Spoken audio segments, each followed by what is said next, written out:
In our Local Link segment, I have a sweet story about a sweet relationship that turned a journey for health and wellness into a successful business. So just tell me a little bit about how did you get started with all of this? So all started because my mom, her intestines flipped over, and she's always been on a quest for health her whole life.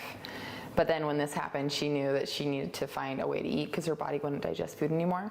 So she went on a quest for a raw food diet, and she's a very intense person. Anything she did 110%. And so she was like, well, if I need to eat raw, I'm gonna be a certified raw food chef. Kelsi Peterson tells me spending time with her mom in the kitchen is how she began on this path of living better by eating better. She came home, started making this food for us, and I watched it for about a year, and then I was like, you know what? I actually like what she's doing. And at 12, I decided I was gonna eat like that. The two even went to the Ann Wigmore Natural Health Institute in Puerto Rico before coming back to Idaho Falls with a new twist on a classic treat, and even started cooking classes. One of the recipes that we did were these bites right here.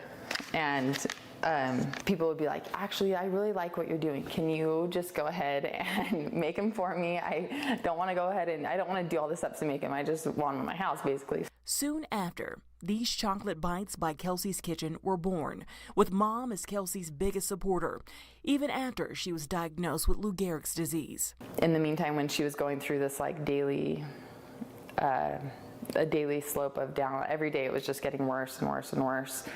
And at the same time, she was just encouraging me. She would go to all the stores and buy out all I had. I thought I had a lot of customers, but I think it was my mom at first. 3 months into her diagnosis, Kelsi's mom passed, but she wasn't left alone. I found Kelsi on Instagram, and I saw she was making these chocolate bites, and she was based in Idaho Falls, and I just reached out to her and said, I love what you're doing. I'm super interested in doing a project or a business of my own. Are you interested in potentially having a partner? Cassandra Hume has been able to help Kelsi get her product into several businesses. Chefs aiming towards eating better too. The two have even been featured on Good Things Utah. Do you want to make one with me? Yeah, I'm hungry. So Grab one of these. Grab one of those. So of course, I had to try them. Add some peanut butter on there. Okay. What's your best seller? Which one do you sell? Is this peanut butter one your best seller or? Peanut butter and raspberry. Okay. Yep. The two tell me these bites are made with just 5 ingredients. There's no gluten, no soy, and no dairy. They were actually first made right here by hand in Kelsi's kitchen, and that at a small commercial kitchen in town. Kelsi and I would meet up at, I think it was 7:15, right when my baby went to bed, her kids had had dinner, and we would work all night. And our husbands would be saying, what time do you think we'll be home? Soon, the two grew so successful that they had to move to a commercial kitchen in Utah.